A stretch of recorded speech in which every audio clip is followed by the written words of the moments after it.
சத்தமா சொல்லணும்னு சொன்னார். இப்ப நம்ம ஒரு தடவை நீங்க எத்தனை தடவை அரோகரா சொன்னீங்கன்னு எனக்கு தெரியாது, உங்களுக்கு கேட்டுச்சான்னு எனக்கு தெரியாது, ஏன் எனக்கு கேட்டுச்சான்னு தெரியாது. ஆனா முருகனுக்கு ரொம்ப கேட்டுச்சு. அதனாலதான் இன்னைக்கு அவர் பாதத்துல கொண்டு வந்து நம்மளை உட்கார வச்சிருக்கிறார். அவர் பாதத்துல வந்து உட்கார வச்சிருக்கிறார். உங்க எல்லாருக்கும் அருணகிரிநாதர் தெரியும். அருணகிரிநாதருடைய முருகன்கிட்ட போய் நேர பார்க்கணும், முருகனை நேர்ல போய் பார்க்கணும்னா அதுக்கு அருணகிரிநாதர் தான் ஒரே வழி. அருணகிரிநாதர் சொன்னதை அப்படியே கேட்டோம்னா நேரா முருகன்ட்ட கொண்டு போய் விட்டுருவார். அருணகிரிநாதர் முருகன்ட்ட ஒரு விஷயம் கேட்டார். அது என்னன்னா, முருகா பரமா குமரா உயிர்கா என ஓத அருள்வாயே. ஒரே ஒரு தடவை முருகா உன்னை நினைச்சு உருகி முருகான்னு கத்தக்கூடிய அந்த செயலை எனக்கு கொடுன்னு கேட்டார். அருணகிரிநாதர் முருகன்ட்ட கேட்டார். சரி, இப்ப முருகான்னு கூப்பிட்டா என்ன கிடைக்கும்? அத அருணகிரிநாதர் திருப்பி சொல்றார், முருகா பரமா உயிர்கா என ஓத அருள்வாயே. அப்படி பாடினா என்ன கிடைக்குமா? முருகா என ஓதரம் ஓதும் அடியார் முடிமேல் இணைந்தால் அருள்வாயே. அப்படி பாடுறவங்களுடைய தலையில முருகப்பெருமான் பாதத்தை வச்சிருவார். இன்னைக்கு முருகப்பெருமான் உங்க பாதத்தை, உங்களுடைய தலையில பாதத்தை வச்சிருக்கிறார். வேணா உட்கார்ந்து பாருங்க, அவருடைய பாதம் தான் நம்ம தலை மேல இருக்கு. இந்த அற்புதமான நேரத்துல முருகனுடைய பாதத்து பக்கத்துல உட்கார்ந்து கந்தசஷ்டி கவச மகா மந்திரத்தை பாராயணம் பண்ணக்கூடிய அற்புதமான வாய்ப்பை நமக்கு ரொம்ப சிறப்பா ஏற்பாடு பண்ணி கொடுத்திருக்கிற ரொம்ப மரியாதைக்குரிய தத்தோ சிவகுமாரன் ஐயா அவர்களுக்கு இந்த நேரத்துல நன்றியை தெரிவிச்சுக்கிறேன். சிவகுமார் ஐயாவுடைய பெரும் முயற்சியினால சிவகுமரனை பற்றி பாடுவதற்காக அத்தனை பேரும் சேர்ந்திருக்கும். இன்னைக்கு எல்லாருக்கும் உங்களுக்கு நான் ஒரு பேர் ஒண்ணு வைக்க போறேன். பேர் வைக்கவா? இவ்வளவு அமைதியா இருந்தீங்கன்னா அப்புறம் எனக்கு பேச்சு வராது. சாப்பிட்டீங்களா? எல்லாரும் சாப்பிடலையா? விரதமா? இன்னும் கொஞ்ச நேரத்துல வாழ்க்கையும் நிறைய போகுது, மரசும் நிறைய போகுது. அதனால சாமி நம்மளை வந்து விரதமா உட்கார வச்சிருக்கிறார். உங்க எல்லாருக்கும் ஒரு பேர் ஒண்ணு வைக்க போறேன். அது என்ன பேருன்னா தங்கம். என்ன பேருங்க? தங்கம். பின்னாடி கேக்குதா? ஏன்னா நான் இவ்வளவு தூரம் பேசுறேன், பின்னாடி ரியாக்ஷனே வரல, அதனால தான் கேட்டேன். உங்க எல்லாருக்கும் தங்கம்னு பேர் வைக்க போறேன். ஏன் தங்கம்னு பேர் வைக்கிறேன்னா, அதுக்கு எந்த நேரத்துல தங்கம்னு பேர் வச்சானே தெரியல. வீட்டுல தங்கறதே கிடையாது, போய்கிட்டே இருக்கீங்க. ஏன் அதுக்கு தங்கம்னு பேர் வச்சோம்னா, நீங்க தங்கம் எடுக்கிற ப்ராசஸ பாத்தீங்கன்னா, இந்த மண்ணை எடுத்து எடுத்து எடுத்து சலிச்சு சலிச்சு சலிச்சு சலிச்சு கடைசியில எது தங்குதோ அதுக்கு பேரு தங்கம்னு அர்த்தம். முருகன் கழுத்துல நிறைய ஆபரணம் போட்டிருக்காருல்ல, அதெல்லாம் எதுல நாள் ஆச்சு? தங்கத்தினால ஆச்சு. இப்ப என்ன ஆச்சுன்னா, மலேசியால இத்தனாயிரம் பக்தர்கள் இருக்கிறாங்க. ஆனா முருகப்பெருமான் என்ன பண்ணாரா, எடுத்து சலிச்சு சலிச்சு சலிச்சு இன்னைக்கு பத்துமலை ஆண்டவன் சன்னதியில என்னுடைய மனசுல இவ்வளவு தங்கம் தான் சேரணும், அத்தனை பேரையும் தங்க வச்சிருக்கிறார். அதனால நீங்க அத்தனை பேருமே தங்கம் தான், அத்தனை பேருமே தங்கம் தான். அதனால இன்னைக்கு நம்ம அத்தனை பேரும் முருகனுடைய திருமார்புல கந்தசஷ்டி கவச மகாமந்திரத்தை பாராயணம் பண்ண போறோம். அதை பாராயணம் பண்றதுக்கு முன்னாடி அந்த மகா மந்திரம் என்னங்கிறத தெரிஞ்சுக்கணும். இங்க எல்லார் கையிலும் புத்தகம் எல்லாம் இருக்கும், கந்தசஷ்டி கவசம் புத்தகம் இருக்கும். நீங்க எல்லாமே கந்தசஷ்டி கவசம் பாராயணம் பண்ணிருக்கீங்க. இப்போ என்கிட்ட ஒருத்தர் கேட்ட, எதற்காக கந்தசஷ்டி கவசம்னு பேர் வச்சாங்க? இந்த குழந்தை வந்து கேட்கறீங்க, ஏன் கந்தசஷ்டி கவசம்னு பேர் வச்சாங்க? கவசம்னா என்னது? பயப்படாதீங்க, நீங்கள் நானே கேள்வி கேட்டு நானே பதிலும் சொல்லிடுவேன். அதனால நீங்க பயப்பட வேண்டாம். பாதுகாப்பு. சூப்பர். பாதுகாப்புக்காகத்தான் இந்த மகா மந்திரத்தினுடைய பெயர் கவசம்னு பேர் வச்சாங்க. நீங்க மகாபாரதம் பாத்தீங்கன்னா புக்கு எல்லாத்துக்கும் தருவாங்க, அதனால பயப்பட வேண்டாம். இந்த இந்த மகாபாரதத்துல பாத்தீங்கன்னா கர்ணன் வந்து கவசத்தோடயே பிறந்தான். அதனால யாரும் அவனை ஜெயிக்க முடியாது. மகாபாரத போர் கதை எடுத்து படிச்சீங்கன்னா தெரியும், கர்ணனை யாரும் ஜெயிக்க முடியாது. ஏன்னா அவன் பிறக்கும் போதே கவசத்தோட பிறந்தவன். அதனாலதான் கிருஷ்ண பரமாத்மா என்ன பண்ணாருன்னா அந்த கவசத்தை வாங்கிட்டார். வாங்கினதுக்கு அப்புறம் தான் கர்ணனை வீழ்த்த முடிஞ்சது, தோக்கடிக்க முடிஞ்சது. அப்போ ஒரு விஷயம் நமக்கு புரியுது, கவசம்னு ஒரு விஷயம் இருந்தா நம்ம வாழ்க்கையில எதையும் யாரும் நம்மள தோக்கடிக்க முடியாது. அதே மாதிரி யாருடைய மனசுல கந்தசஷ்டி கவசம் இருக்கோ அவங்க யாரும் அவங்கள தோக்கடிக்கவே முடியாது. காரணம் உள்ளுக்குள்ள முருகன் இருப்பார். முதல் விஷயம், அந்த மந்திரம் என்னன்னு தொடங்குது? சஷ்டியை நோக்க சரவண பவனம். அதுக்கு முன்னாடி காப்பு செயல்னு ஒண்ணு இருக்கும். அது என்னன்னு தொடங்குது? துதிப்போருக்கு வல்வினை போம். எல்லாரும் சொல்லணும், துதிப்போருக்கு. பின்னாடி கேட்கவே இல்லை போலயே, சத்தமா சொல்லுங்க, துதிப்போருக்கு வல்வினை போம். அதுலயும் சில பேர் நீங்க கேள்வி கேட்டா நாங்க பதில் சொல்லிடணுமா? அதெல்லாம் சொல்ல முடியாது, அப்படின்னு இருக்கக்கூடாது. இந்த வல்வினை யாரெல்லாம் துதிக்கிறாங்களோ, துதிக்கிறதுனா என்னன்னு பாடுறது. பாடுனா வல்வினை போயிருமா. வினைனா என்னன்னா, நம்ம எல்லாருக்கும் ஒரு கேள்வி கட்டாயம் இருந்திருக்கும். நானும் போகாத கோவில் இல்ல, கும்பிடாத சாமி இல்ல, பண்ணாத பூஜை இல்ல, எனக்கு மட்டும் ஏன் இவ்வளவு கஷ்டம்? இந்த கொஸ்டினை கேட்கணும்ல. அதுக்கு ஒரே பதில் என்னன்னா, இதற்கு முன்னாடி செஞ்ச பாவ புண்ணிய வினைகள். அதுக்கு பேர் கர்ம வினைன்னு பேர். என்ன வினைங்க? அந்த எல்லாமே முதல் பெஞ்சு ஸ்டூடெண்ட் போல, அந்த பின்னாடி பெஞ்சில் ஆன்சரே வர மாட்டேங்குது. என்ன வினை? இங்க பதில் சொல்றவங்க கை தூக்குங்க பார்ப்போம். கர்ம வினை. யாருக்கெல்லாம் கர்ம வினை இருக்குன்னு நினைக்கிறீங்க? இல்லைன்னு யார் சார் இருக்காங்க? எல்லாருக்கும் இருக்கு. அதனாலதான் நான் வந்து உட்கார்ந்து இருக்கோம். அப்படின்னு இந்த கர்ம வினை அனுபவிச்சாதான் போகும், இல்லைன்னா போகாது. அனுபவிச்சாதான் போகும். இப்ப நிறைய பாவம் பண்ணியிருந்தோம்னா துன்பமா அனுபவிப்போம். நிறைய புண்ணியம் பண்ணிட்டோம்னா இந்த ஜென்மத்துல நம்ம முயற்சி பண்ணாமே நம்ம கிட்ட எல்லா விஷயமும் செய்யணும். சில பேர் பாத்தீங்கன்னா ரொம்ப பெரிய முயற்சி எல்லாம் பண்ண மாட்டான், அவங்ககிட்ட எல்லாம் தானா வரும். பணம், பதவி, பேரு, புகழ் எல்லாம் வருதுன்னா புண்ணிய வினை அதிகமா இருக்குன்னு அர்த்தம். ஒரு துன்பம் வந்துகிட்டே இருக்குன்னா பாவ வினை ஜாஸ்தியா இருக்குன்னு அர்த்தம். இந்த ரெண்டு வினையும் எடுக்கணும்னா அதுக்கு ஒரே வழி என்னன்னா, முருகனை நம்பி கந்தசஷ்டி கவசம் பாடுறது. பாடினால் வல்வினை போகும். துதிப்போருக்கு வல்வினை போகும். அதுக்கப்புறம் நெஞ்சில் பதிப்போருக்கு, பதிக்கிறதுனா வித மாதிரி யாரு தொடர்ந்து கந்தசஷ்டி கவசத்தை உள்ளுக்குள்ள சொல்லிக்கிட்டே இருக்கிறாங்களோ அவங்களுக்கு சகல நன்மைகளும் வரும்னு சொல்லி, ஆனா அதுக்கு ஒரு கடைசியில ஒரு ட்விஸ்ட் வச்சுட்டார் பாலதேவராய சுவாமிகள். என்ன சொல்லி இருக்கிறாரு? கடைசியா என்ன முடிகிறது? துதிப்போருக்கு வல்வினை போம், நெஞ்சில் பதிப்போருக்கு எல்லாம் சொல்லிட்டு குமரனடி நெஞ்சே குறி. அதாவது என்ன, முருகப்பெருமானுடைய திருவடியை மட்டுமே நினைச்சு பாடுறவங்களுக்கு தான் இதெல்லாம் வரும். எனக்கு வீட்டுல கஷ்டமா இருக்குங்க, அந்த கஷ்டம் போகணும்னு கந்தசஷ்டி கவசம் படிக்க கூடாதான். எங்க வீட்டுல ரொம்ப என் உடம்புல நோய் போகணும்னு கந்தசஷ்டி கவசம் படிக்க கூடாதான். என்ன வேணும்னு படிக்கணும்? முருகனுடைய அருள் வேணும்னு படிக்கணும். இந்த கந்தசஷ்டி கவசத்தை பாடணும்னா இது வெறும் கவிதை கிடையாது. நம்ம நிறைய பேர் அது பாட்டுன்னு நினைச்சுக்கிறது. பாட்டு கிடையாது, இது மந்திரம். என்னதுங்க? மந்திரம். சரி, பாட்டுக்கும் மந்திரத்துக்கு என்ன வித்தியாசம்? இப்ப நான் ஒண்ணு எழுதுறேன்னு நீங்களே, அது பாட்டு, அதுக்கு உயிர் இருக்காது. மந்திரத்துக்கு உயிர் இருக்கும். அதை சொல்றவங்களுடைய மனசுல இருந்து வரணும். இந்த மகா மந்திரம் மொத்தம் 6 இருக்கு. மொத்தம் 6 படை வீடு உங்க எல்லாருக்கும் தெரியும். திருப்பரங்குன்றத்திலிருந்து பழமுதிர்ச்சோலை வரை இருக்கக்கூடிய 6 படை வீடுகளுக்கும் பாலதேவராய சுவாமிகள்னு ஒருத்தர் இருந்தார். யாரு? சத்தமா மலேசியாவுக்குள்ள சவுண்ட் இருக்கும் போது பாலதேவ ராயசுவாமி. எப்பவுமே ஒரு மந்திரத்தை சொல்லணும்னா அந்த மந்திரத்தை கொடுத்த குருவனுடைய பெயரை சொல்லி அவரை வணங்கணும். எப்பவுமே எந்த மந்திரம் சொன்னாலும் அந்த மந்திரத்துக்கு முன்னாடி குருவனுடைய பெயரை சொல்லணும். நான் இப்ப பாலதேவராய சுவாமிகளுக்குன்னு சொல்லுவேன், அரோகரான்னு சொல்லணும். பாலதேவராய சுவாமிக்கு. அந்த பாலதேவராய சுவாமிகள் பழனிமலையில உட்கார்ந்து இருக்கிற, சுத்தி பாக்குறாரு. மனிதனுக்கு அவ்வளவு கஷ்டம். கோயிலுக்குள்ள போனீங்கன்னு வைங்களேன், 10,000 பேர் வராங்கன்னா 10,000 பேருக்கு விதவிதமான கவலைகள், விதவிதமான வேதனைகள். பாலதேவராய சுவாமிகள் முருகன்கிட்ட கேட்டார், இவங்க படுற துன்பம் எல்லாம் பார்த்தா எனக்கு கஷ்டமா இருக்கு. அதுதான் ஞானியனுடைய லட்சணம். என்னன்னா, எப்பவுமே ஞானிக்கு அழகு என்னன்னா, முருகனுடைய அருள் நம்ம கிட்ட வந்துருச்சுங்கிறத எப்படி கண்டுபிடிக்கிறதுனா, அது வரைக்கும் என் கஷ்டம் பெருசா தெரியும்.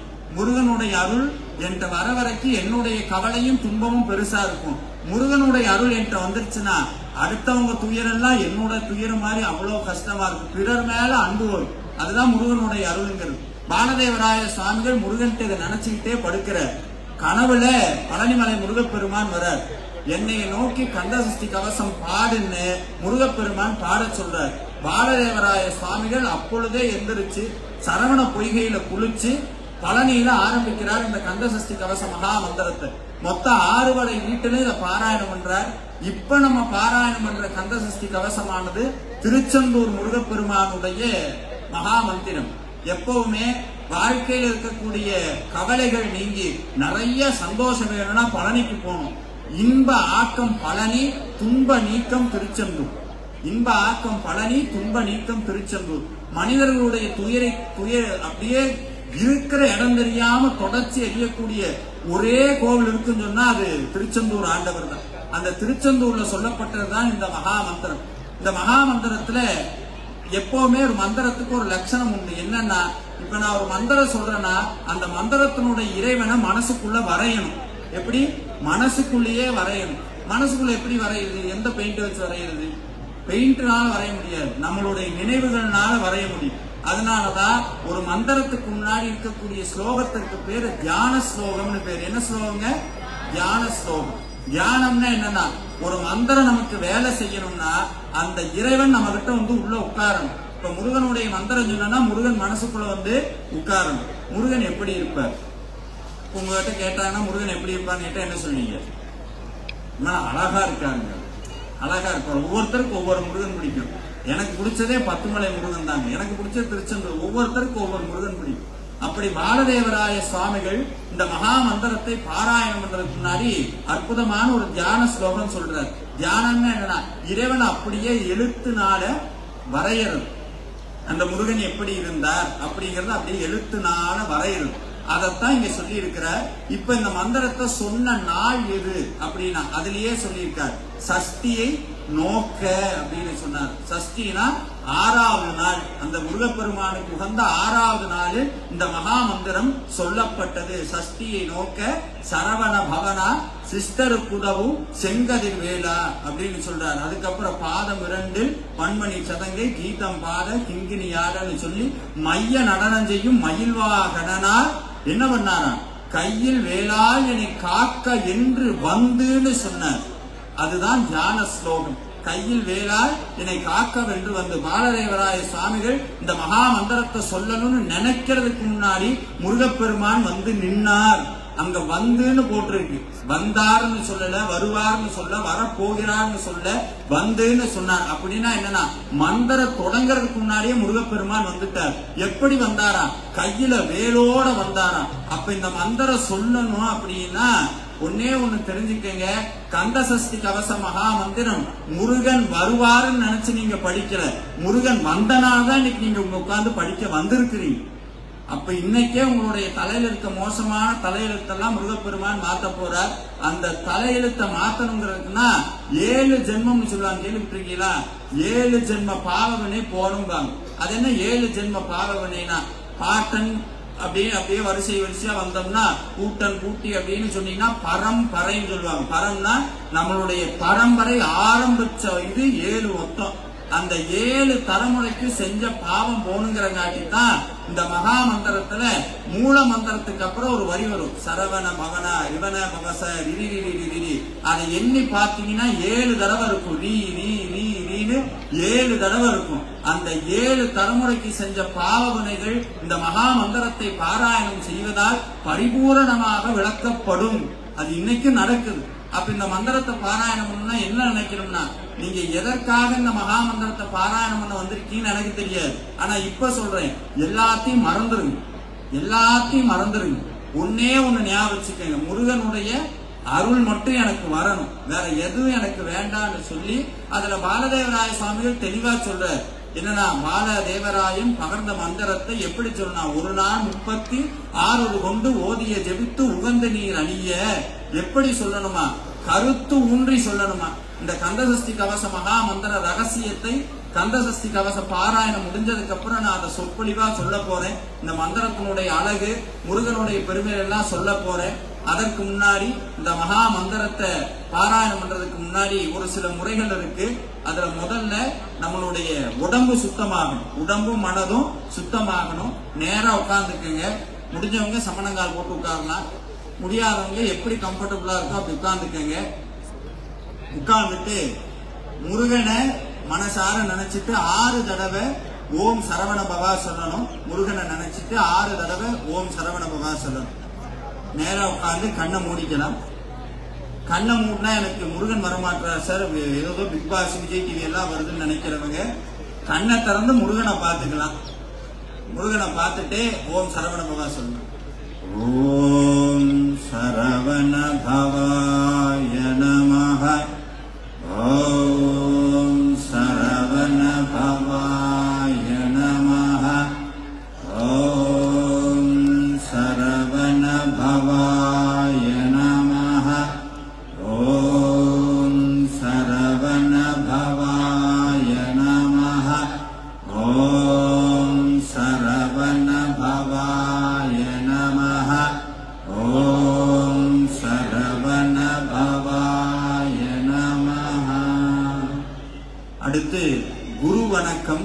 அதற்கு முன்னாடி விநாயகருடைய வணக்கம். விநாயகர் மனசார பிரார்த்தனை பண்ணி நம்ம எதற்காக இந்த பாராயணத்தை செய்யறோமோ அந்த பாராயணத்தினுடைய நிறைவாக நம்மளுடைய வாழ்க்கையில் இருக்கக்கூடிய துயரங்கள், நம்மளுடைய வாழ்க்கையில் இருக்கக்கூடிய தடைகள் இதெல்லாம் முருகனுடைய அருளால விலகி முருகனுடைய அருள் பரிபூர்ணமா நம்ம மனசுல நிறையணும். அதே மாதிரி இந்த அற்புதமான மலேசியா திருநாடு இதே மாதிரி என்னைக்கும் வளமும் நலமும் நிறைந்து இங்க இருக்கக்கூடிய ஒவ்வொரு மக்களும் நல்லா இருக்கணும்னு மனசார வேண்டிட்டு விநாயகரை பிரார்த்தனை பண்ணிக்கங்க. விநாயகர் வணக்கம். ஓம் அடலருணை திருகோபுரத்தே அந்த வாயிலுக்கு வடருகள் சென்று கண்டு கொண்டேன் வருவாரெல்லாம் கடதட எனப்படு முட்டுடன் சர்க்கரை முக்கிய கை கடதட கும்பக் களிற்றுக்கு இலஜே களிற்றிடையே. ஓம் கங் கணபதயே நமஹ. அடுத்து குரு வணக்கம். பாலதேவராய சுவாமிகளையும் அருணகிரிநாதரையும் மனசார பிரார்த்தனை பண்ணிக்கோங்க. குருவருள் இல்லையே திருவருள் இல்லைன்னு சொல்லுவார். குரு வரலன்னா தெய்வம் வராது. குரு நம்ம கிட்ட இருக்குங்காட்டி தான் தெய்வம் நம்ம கிட்ட வந்திருக்கு. உங்களுடைய யார் உங்களுடைய குருவா இருந்தாலும் அவங்கள மனசார வேண்டிக்கங்க. ஓம் குருர் பிரம்மா குருர் விஷ்ணு குருர் தேவோ மகேஸ்வரஹ குருர் சாட்சாத் பரபிரம்மா தஸ்மய ஸ்ரீ குரவே நமஹ. அடுத்து உங்களுடைய குலதெய்வத்தை மனசார பிரார்த்தனை பண்ணிக்கோங்க. குலதெய்வத்தினுடைய அருள் இருக்கணும்னு பிரார்த்தனை பண்ணிக்கோங்க. தொடர்ந்து கந்தசஷ்டி கவச மகாமந்திர பாராயணம் இனிதே தொடங்க இருக்கிறது. ஓம் சரவண பவாய நமஹ. முருகா சரணம்.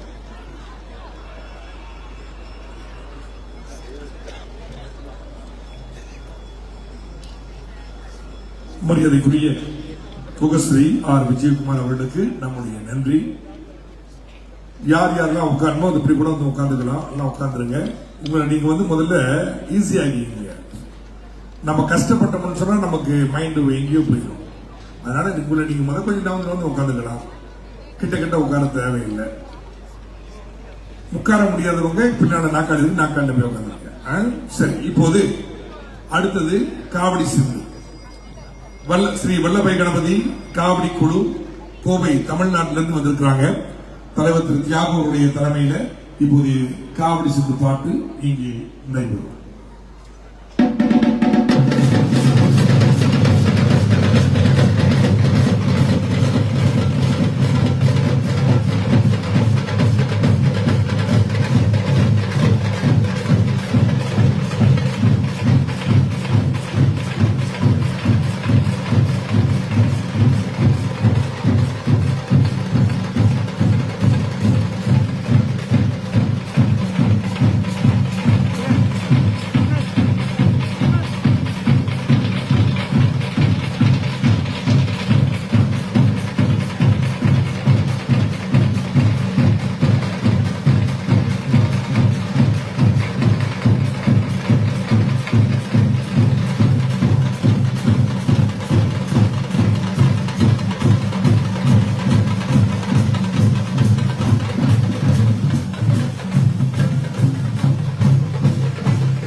வீரவேல் முருகனுக்கு, வீரவேல் முருகனுக்கு.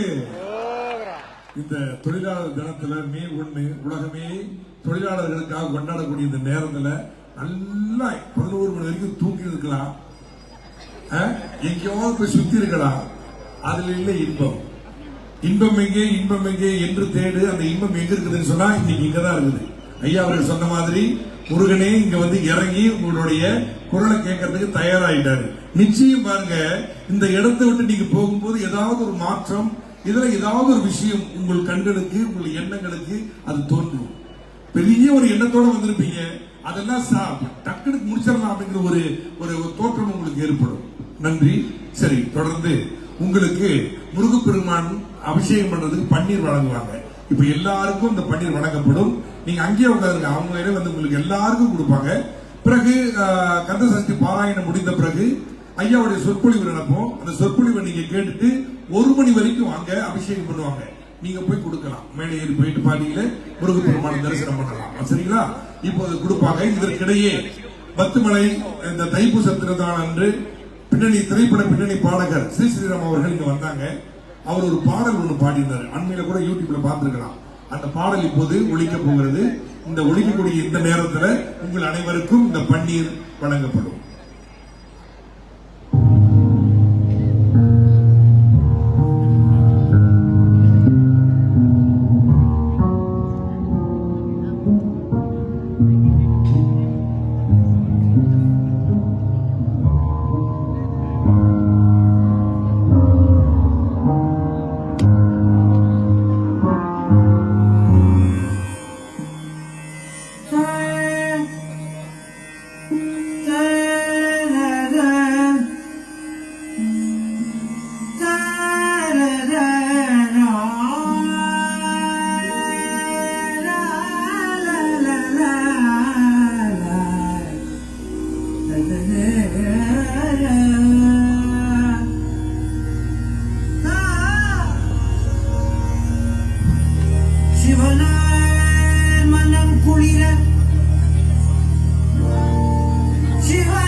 உபதேச மந்திரமிதே சவிமீதிலும் பதசை குருநாதா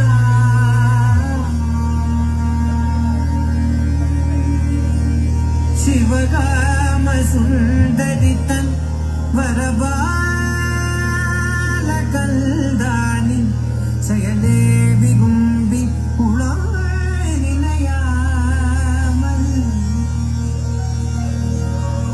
அவமாயை கொண்டுலகில் விகுதாலைந்துழலும் அடியேனை அஞ்சலின வரவேணும்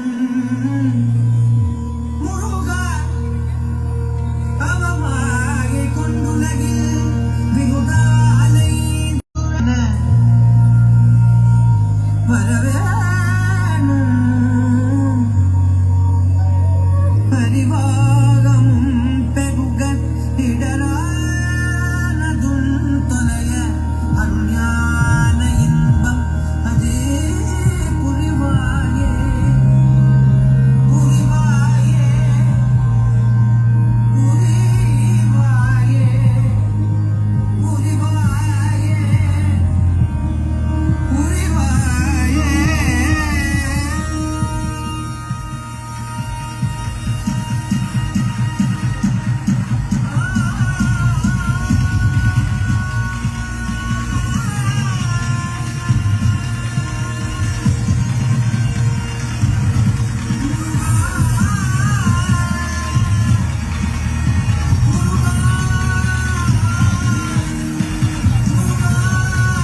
வீரமின்று கதிர் வடிவேளா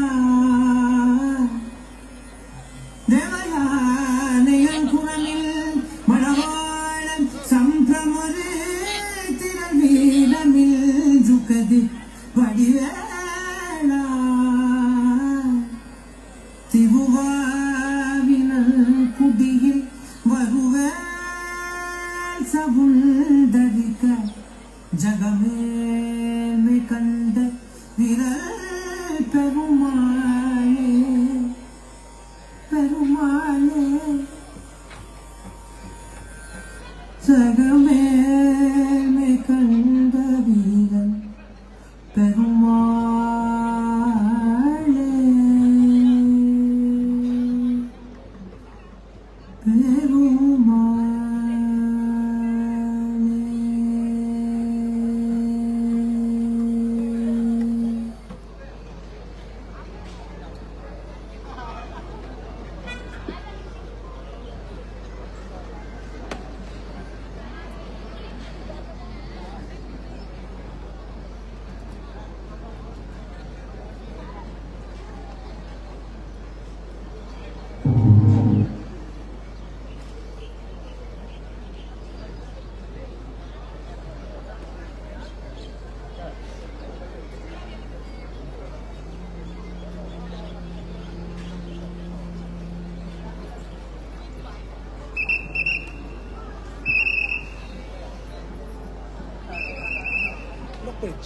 Lock.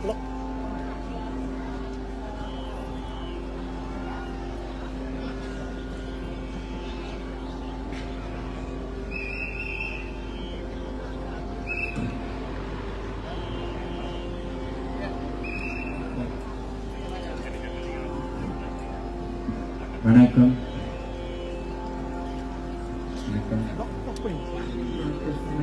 ஹலோ வணக்கம் வணக்கம் ஹலோ கிக் செக் 1 2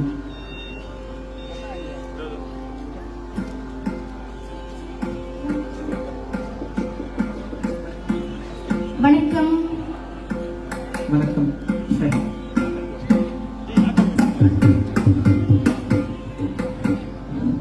வெற்றிவேல் முருகனுக்கு வீரவேல் முருகனுக்கு முருகப்பெருமானுடைய அருளால பழனியில பாடப்பட்ட இந்த கந்த சஷ்டி கவசத்தை பாராயணம் பண்றதுக்கு முன்னாடி பழனிக்கே உரித்தான காவடி ஆட்டம் நம்மளை தேடி சாமி கொண்டு வந்து கொடுத்த இந்த காவடி ஆடும் போது எப்படி சந்தோஷமா இருக்கோ அதே மாதிரி நம்ம மனசும் ஒரு 45 நிமிஷம் அவ்வளவு சந்தோஷத்துக்கு போகணும். எல்லா அடியார்களும் உங்களுடைய பிரார்த்தனை எல்லாம் கொஞ்சம் அந்த பக்கம் வச்சுட்டு முருகனை மட்டும் அப்படியே மனசார நினைச்சு பாருங்க. எத்தனை பேருக்கு இந்த வாய்ப்பு கிடைக்கும்? அந்த அழகான முகத்தை பார்த்துட்டே இந்த கந்தசஷ்டி கவசத்தை பாடுற பாக்கியம் இன்னைக்கு எல்லாம் உள்ள திருச்செந்தூர் ஆண்டவரும் பத்துமலை ஆண்டவரும் நம்மளுக்கு அருள் செய்து இருக்கிறார்கள். மனசார முருகனை பிரார்த்தித்து கொண்டு முருகனுடைய திருவருள் நம்ம மனசு முழுக்க நிறையட்டும்னு சொல்லி வேண்டிட்டு நம்ம கந்தசஷ்டி கவச பாராயணத்தை தொடங்க போறோம். சரி, நிகழ்ச்சி கந்தசஷ்டி பாராயணம் நடைபெறுவதற்கு முன்பு குடலுப்பூர் ஸ்ரீ மகா மாரியம்மன் கோவில் தேவஸ்தானத்தில் மரியாதைக்குரிய தலைவர் தான்ஸ்ரீ அவர்கள் இங்கே வந்திருக்கின்றார்கள். அவர் இப்போது ஆசிரியை வழங்குவார்கள்.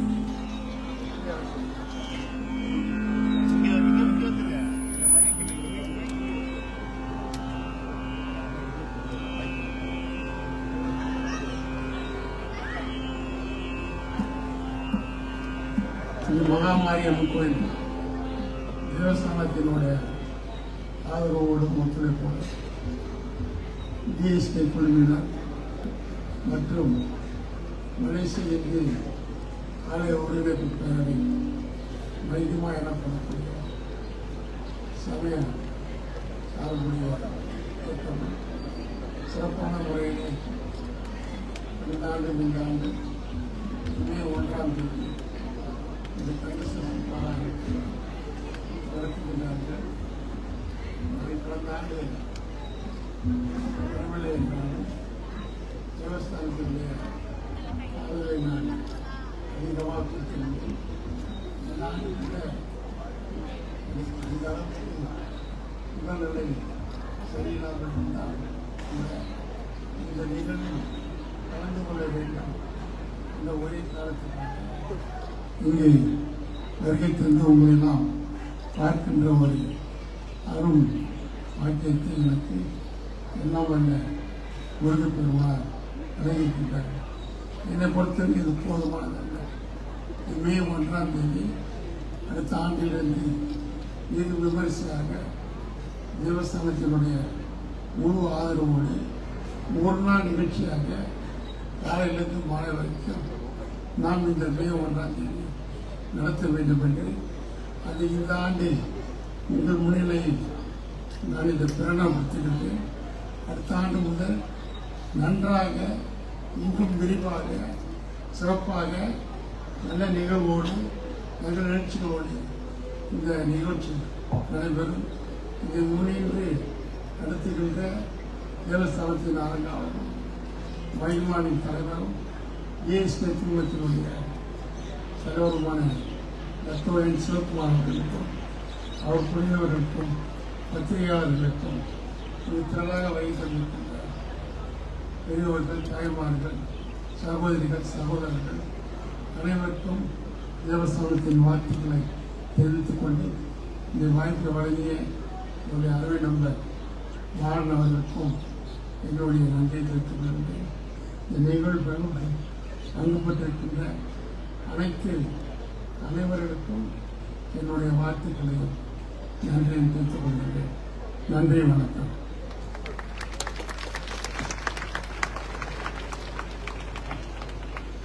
தான்ஸ்ரீ அவர்களுக்கு நன்றி. சரி, தொடர்ந்து நம்முடைய கந்த சஷ்டி பாராயணம் நடைபெற போகிறது. ஐயா சொன்ன மாதிரி எல்லாம் தயார் நிலையில் இருங்க. அப்படி நேரம் உட்கார்ந்துருங்க. ஒன்றாக இணைந்து ஒரு வித்த குரலோடு இசையோடு நாம் முருகப்பெருமானை எண்ணி தொடங்குவோம்.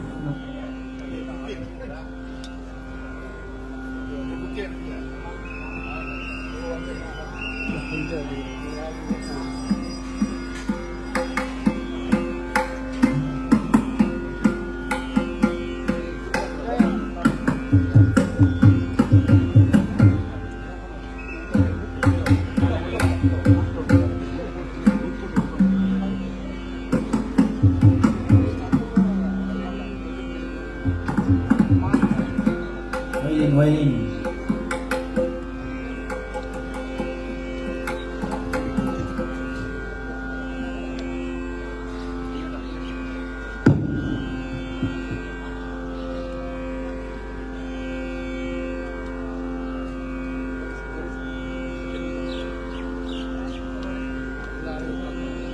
இங்க பாருங்க, அங்க பாருங்க, சிவான பாருங்க, சிவான பாருங்க.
மேல அபிஷேகத்துக்கு பன்னீர் கொண்டு போறவங்க அந்த பன்னீர் எடுத்து முன்னாடி வச்சுக்கோங்க.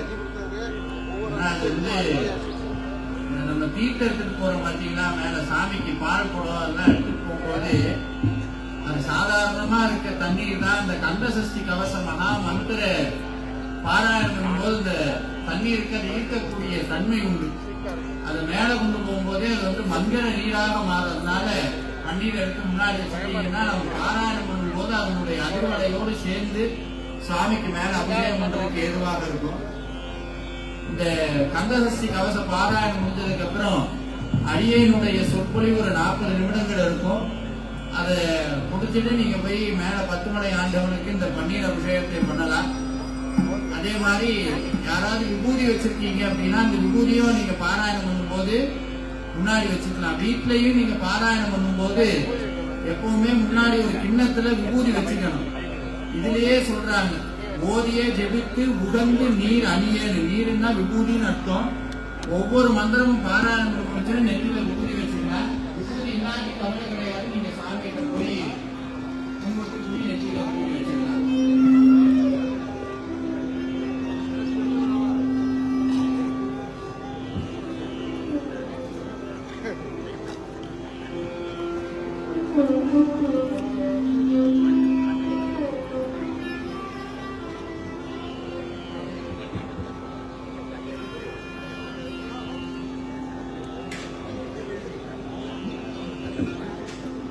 வெற்றிவேல் முருகனுக்கு,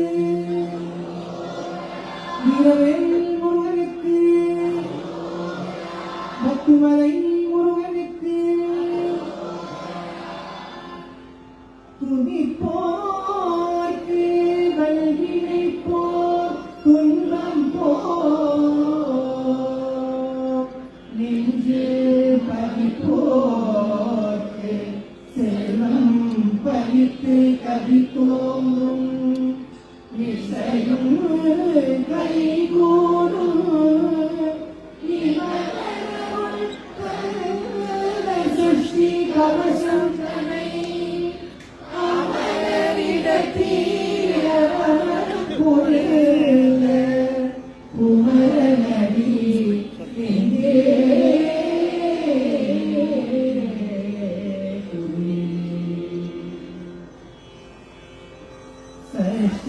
லோக சரவண பவனார் சேஷ்டரி குதமும் செங்கனி வேலோர் பாரமிரண்டு மண்மணி சதங்கை தீரம் பாட கிண்ணினியாட சஷ்டி லோக சரவண பவனார் சேஷ்டரி குதமும் செங்கனி வேலோர்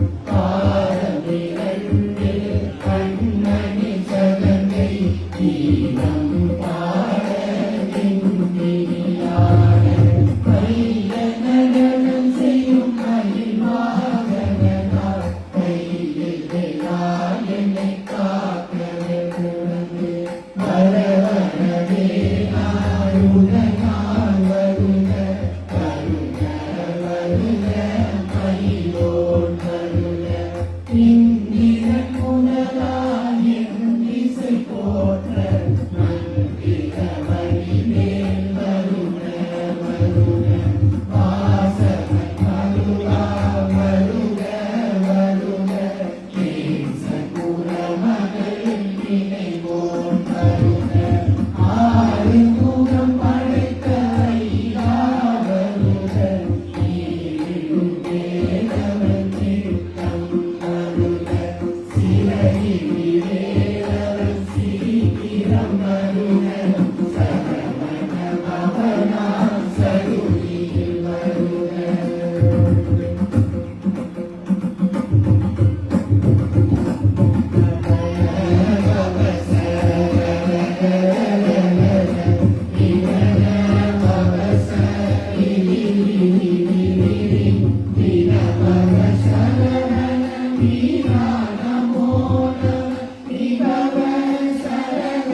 Amen.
கலலவன்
எத்தனை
கொண்டு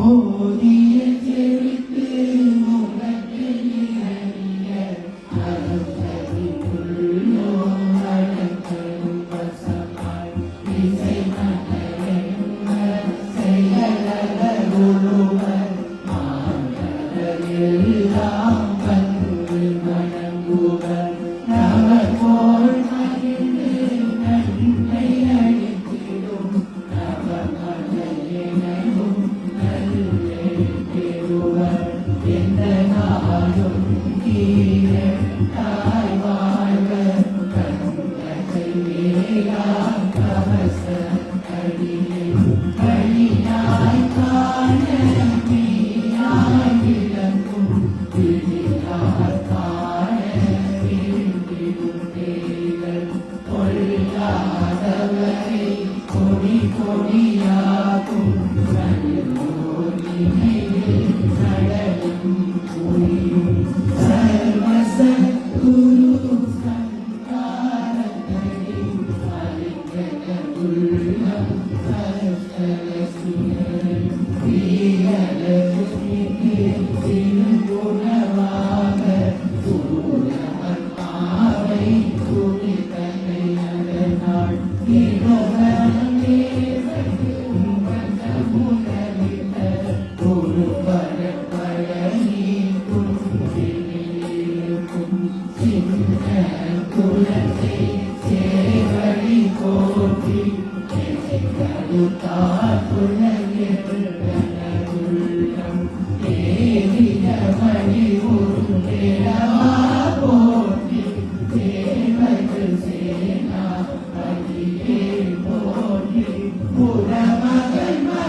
ஆதி காலம் தொட்டு வந்த மதம் இது, ஆதிமூல நாயகனை கண்ட மதம் இது, ஓதி ஓதி உண்மைதனை உரைத்த மதம் இது, நீதி தேவன் கோவில் கொண்டு நிலைத்த மதம் இது.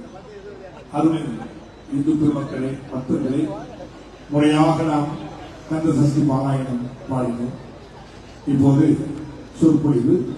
இதற்கு பிறகு உங்களுக்கு வழங்கப்பட்ட அந்த பன்னீரை நீங்க உங்க பிரார்த்தனை பண்ணி பிறகு முருகப்பெருமானுக்கு அபிஷேகத்துக்கு மேல்கொடைக்கு எடுத்து செல்வார். இப்போது ஐயா அவர்கள் உங்களோடு சமய உரை ஆற்றுவார்கள். வெற்றிவேல் முருகனுக்கு, வீரவேல் முருகனுக்கு, ஞானவேல் முருகனுக்கு. அற்புதமான பத்துமலை ஆண்டவனுடைய பெரும் கருணையினால் இன்றைய தினம் கந்தசஷ்டி கவச மகாபாராயணத்தை மிகச் சிறப்பாக பாராயணம் பண்ணியிருக்கோம். இந்த 20-25 நிமிஷம் எப்படி இருந்தது உங்களுக்கு? இப்படி சொல்லும் போது மெய் மறந்தும் மேல கண்ணெல்லாம் மேல போகணும். அதுவும் எங்களுக்கு கிடைக்காத ஒரு தனி கிஃப்ட் உங்களுக்கு கிடைச்சிருக்கு. அவர் என்ன பண்ணிட்டாங்கன்னா இவரை பாக்குற மாதிரி எங்களை உட்கார வச்சுட்டாரு, உங்களை அவரை பாக்குற மாதிரி உட்கார வச்சுட்டாரு. அதுதான் எப்பவுமே முருகன் வந்து எப்பவுமே இருந்தான். நீ எப்பதான் பார்த்துட்டு இருக்கேன்னு சொல்லி சாமி இந்த மாதிரி ஒரு குறிப்புன்னு வேற யாருக்கும் கிடைக்காது. ஏன்னா இந்தியாவில பல பேருக்கு ஒரு ஆசை என்னன்னா இவரை நேர்ல வந்து பார்க்கணும். அது இந்த முகத்தை பார்த்து உட்கார்ந்து இருக்கிறது தனி சந்தோஷம். நிறைய பேருக்கு கைகால் தான் வலிக்குதா, கைகால் தான் வலிக்கிறதெல்லாம் பண்ணும். இந்த கைகால் தான் வலிச்சாலும் பரவாயில்ல, நான் பேசித்தான் விடுவேன். நீங்க மாதிரி சொல்லக்கூடாது. இந்த ஊர்ல எங்க ஊர்ல எல்லாம் என்னன்னா எவ்வளவு நேரம் பேசலாம்னு நினைக்கிறீங்க? இப்படிதான் ஊர்ல கேட்டேன், நீங்க எவ்வளவு நேரம் பேசினா நாங்க 10 நிமிஷம் தான் கேட்போம் அப்படின்னு இல்லாம கவலைப்பட வேண்டாம். ஒரு 20-25 நிமிஷம் தான் பேச போறோம். ஒன்னும் சாப்பிட்டா 25 நிமிஷம் உட்கார்ந்து உங்களுக்கு ஒரு விஷயம் சொல்லட்டுமா? நம்ம போன ஜென்மத்துல ஏதோ ஒரு வினையினால இந்த கால் வலி வரணும்னு நம்மளுக்கு இருக்குன்னு வச்சுக்கோங்க. காலில் வலி வரணும்னு இருக்கு. இதுவே நம்ம எங்கேயாவது போய் நடந்து கிடந்து கால் முட்டி ஏதாவது வலி வந்ததுன்னா டாக்டர்கிட்ட போய் உட்கார்ந்துருக்கோம். டாக்டர் முடியல. முருகப்பெருமான் பார்த்தார், இன்னைக்கு உடம்புல இருக்க வலி எல்லாம் அவர் சன்னதியில உட்கார்ந்துருக்காட்டி அந்த வலி நம்மளுக்கு பெருசா தெரியல. இந்த வலியோட கரும வலியும் தானா போயிடும். ஒரு சின்ன உதாரணம் சொல்றேன். சமீபத்துல சேலத்துல வேல்மாறல் வழிபாடுன்னு ஒண்ணு பண்ணணும். முருகன் இத்தனை நேரம் நம்ம பாடல காக்க காக்க கனகவேல் காக்க நோக்க நோக்க நொடியில நோக்க தாக்க தாக்க தடையில தாக்க பார்க்க பார்க்க பாவம் கொடிபடன்னு சொன்னோம். அந்த கந்தசஷ்டி கவசத்தை பாடும்போது இந்த ஒவ்வொரு உறுப்பையும் முருகப்பெருமான் காக்கணும்னு அதுல வழியெல்லாம் ஒரு பார்த்துருப்பீங்க. தலையை வந்து சாமி காக்கணும், கண்ணை காக்கணும், முருக காக்கணும்னு ஒவ்வொரு உறுப்பையும் முருகப்பெருமானுடைய வேலை வச்சு பாலதேவராய சுவாமிகள் சொல்லுவார். எப்பவுமே முருகனுடைய வேலை தொடர்ந்து பூஜை பண்றவங்களுக்கு தானா இதெல்லாம் நடக்கும். அதுக்கு ஒரு சின்ன சம்பவம் சொல்றேன். சேலத்துக்கு ஒரு அடியார் வந்தாங்க வேல்மாறல் வழிபாட்டு. ஒரு அதிசயம் என்னன்னா வேல்மாறல் வழிபாட்டுல அதுதான் முதல் முறை நாங்க கந்தசஷ்டி கவசம் பாராயணம் பண்றது. அதுக்கு முன்னாடி கந்தர் அனுமதி தான் பாராயணம். அந்த கந்தசஷ்டி கவசத்துக்கு ஒரு குழந்தையை கூட்டிட்டு வந்தாங்க. அந்த குழந்தை வரும்போது வீல் சேர்ல தான் வந்து நடக்க முடியாததுனால அது சின்ன குழந்தையில அதுக்கு ஒரு சின்ன டிசீஸ்னால வீல் சேர்ல தான் அந்த குழந்தை வருது. அந்த சேல வேல்மாறல் முடிச்சு 1 மாசம் இருக்கும்னு நினைக்கிறேன். 2 நாளைக்கு முன்னாடி கரூர்ல வேல்மாறல் நடந்தது. அதே குழந்தை நடந்து வந்து முருகனுக்கு சேவை பண்ணுச்சு. நடந்து வந்து சேவை பண்ணுச்சு. எல்லாரும் கேட்பாங்க, இன்னைக்கு இருக்கிற ஆர்டிபிஷியல் இன்டெலிஜென்ஸ் டெக்னாலஜில ஏஐ காலத்துல கடவுளை பார்க்க முடியுமா, கடவுள்கிட்ட பேச முடியுமா, முருகனை பார்க்க முடியுமான்னு. நான் ஒன்னே பத்துமலை ஆண்டவனுடைய சந்தையில சத்தியம் பண்ணி சொல்றேன், நீங்க கூப்பிட்டா முருகன் உங்ககிட்ட வந்து பேசுவார். கூப்பிட்டா முருகன் வந்து பேசுவார். பேசுற தெய்வம் முருகப்பெருமான். அவருக்கு ரொம்ப எல்லாம் பெரிய சிரமம் எல்லாம் பட வேண்டாம். நீங்க நினைக்கிற மாதிரி ரொம்ப கஷ்டப்படணுமா, ரொம்ப வேதனைப்படணும், அதெல்லாம் ஒண்ணும் கிடையாது. மனம் முருகி முருகனுடைய பாதத்தை உட்கார்ந்து பாடுனா முருகனுக்கு ரொம்ப பிடிச்சிடும். முருகனுக்கு பாடுறதுனா அவ்வளவு பிடிக்கும். அருணகிரிநாதர் சொல்றார், செந்தமிழால திட்டுனா அப்படி முருகப்பெருமானுக்கு பிடிக்குமா, வயதோரையும் வாழ வைப்பானுங்கிறார். செந்தமிழால திட்டாலே வாழ வைப்பானா. இத்தனை நேரம் உட்கார்ந்து பாடணுமே, பாடணும்ல வாழ வைக்காம இருப்பானா. ஆனா நம்மளுக்கு என்ன வேணும்? நம்பிக்கை வேணும். அசைக்க முடியாத நம்பிக்கை வேணும். அசைக்க முடியாத நம்பிக்கை. கோயிலுக்கு போறீங்க, முருகன் என்ன கேட்கறது? முருகன் கோயில் முருகா எனக்கு இழந்து, முருகா எனக்கு அளவுது எல்லாம் கேட்கலாம், தப்பு கிடையாது. ஆனா அதையெல்லாம் தாண்டி முருகா உன்னை பார்க்கணும்னு கேளுங்க. என்ன கேட்கணும்? முருகா உன்னை பார்க்கணும். இப்ப நீங்க நேரம் பன்னீர் எடுத்துட்டு போய் முருகனுக்கு விட போறீங்க. நான் அதை பல மேடையில சொல்றேன், இந்த மேடையில சொல்றேன். 10 மணி மேல முருகன் விட்டாக்க உச்சவர் அவர் இடுப்புல கை வச்சு குழந்தை மாதிரி இருப்பாரு. அவரை பார்த்துட்டு கீழே வந்தோம்னா எனக்கு ஒரு பாவனை வரும். என்னன்னா அவர் கையை பிடிச்சிட்டு படிக்கிற கூப்பிட்டு வர மாதிரியே எனக்கு ஒரு பாவனை வரும். அப்படியே பிளைட் எடுத்து கூட்டிட்டு போயிடுவோம். அவ்வளவு அழகா இருப்பார். இந்த ரசனை இருக்கு பாருங்க, முருகனை பார்த்து ரசிக்கணும். அது அருணகிரிநாதர் சொல்லுவார், நேரம் முருகப்பெருமான பார்க்கிற அருணகிரிநாதருடைய திருப்புகள்ல இதெல்லாம் இருக்கு. இப்ப முருகப்பெருமான் நீங்க இந்த கந்தசஷ்டி கவசம் பாடினா கூட அந்த விஷயம் எல்லாம் முடியும். எந்த மந்திரத்தை பாடினாலும் முருகப்பெருமான் நிற்பார். அதற்கு ஒரு சாட்சி சொல்றேன். நீங்க இன்னைக்கு வேணா ட்ரை பண்ணி பாருங்க. வீட்டுல போய் மனமுடி உட்கார்ந்து திருப்புகளை பாடிட்டு முருகா என் கனவுல வரணும்னு கேளுங்க. நீ போய் முருகா நீ அந்த கனவுல நீ பேசுறேன்னு என்ன பண்ற, திருப்பி நான் பாடுறத கேட்டுக்கிட்டே இருக்கிறேன். நீ சொல்ல நீ பாடுற நான் கேட்கிற மனசுக்குள்ளே பாட்டு வந்துடுவேன். நம்மளுக்கு ராகம் தெரியணும்னு அவசியம் கிடையாது, தாளம் தெரியணும்னு அவசியம் கிடையாது. மனமுடி பாடினா முருகப்பெருமான் வருவார். அருணகிரிநாதர் நீங்க திருவண்ணாமலை போயிருக்கீங்களா? திருவண்ணாமலை போமா, இப்ப எல்லாரும் கிளம்பி வேட்கை இருக்கு, திருவண்ணாமலை போமா. எப்படியே போறது, பிளைட்டும் இல்ல பஸ்ஸும் இல்லைன்னா மனசு இப்ப போயிடும். இப்ப நான் பேசிட்டு இருக்கிறேன், உங்க மனசு இங்க இருக்குன்னு நினைக்கிறீங்களா? இப்பதான் திருவண்ணாமலைக்கே போறாரு. இன்னைக்கு போய் அந்த முருகனை பார்த்து ரிட்டர்ன் மலேசியா வந்து எப்ப நம்ம வீட்டுக்கு போய் எப்ப சாப்பிட்டு இதான் சொல்லுவாங்க. எங்க ஊர்ல ஒரு கவலை வந்துடும், பாக்கியலட்சுமி சீரியல பாக்கியலட்சுமி சமைச்சானா அந்த கவலை நமக்கு வந்துடும். இந்த கவலைக்குலாம் மத்தியில மனசு திருவண்ணாமலைக்கு போகணும். திருவண்ணாமலையை நினைச்சாலே முக்தி தரும், நினைச்சினாலே முக்தி தரும். ஒரு சின்ன சம்பவம், திருவண்ணாமலைக்கு போனீங்கன்னா சிவன் முன்னாடி என்ன இருக்கும்? சத்தத்தையே காணுமே பின்னாடி. அவ்வளவுதான் சார் ஆன்சர், சும்மா கேட்காதீங்க சார். நந்தி தேவர் சிவன் முன்னாடி உட்கார்ந்து இருப்பார். நீங்க போனீங்கன்னா திருவண்ணாமலையில ஒரு நந்தி ஒன்று இருக்கு. இந்த ஒரு படையெடுப்பப்ப திருவண்ணாமலை கோவிலை இடிக்கணும்னு வந்தார். இடிக்கணும்னு வந்தப்போ அந்த இடிக்கணும் வந்த நபர் நீ என்னன்னு கேட்டான். மாடு அப்படின்னா, அது மாடுல நாங்க வணங்குற தெய்வம்னா, இன்னும் நீ மாட்டையும் தெய்வம் கும்பிடுவீங்களா? இந்த கோயில் இடிக்கக்கூடாதுன்னு 4 பேர் சேர்ந்து நிக்கிறாங்க. இந்த கோயில் இடிக்கக்கூடாதுன்னு அவன் சொன்னாங்க. உட்கார்ந்து இருக்குல்ல மாடு, கல்லுதான் செஞ்சு வச்சிருக்காங்க. அந்த கல்லு மாடு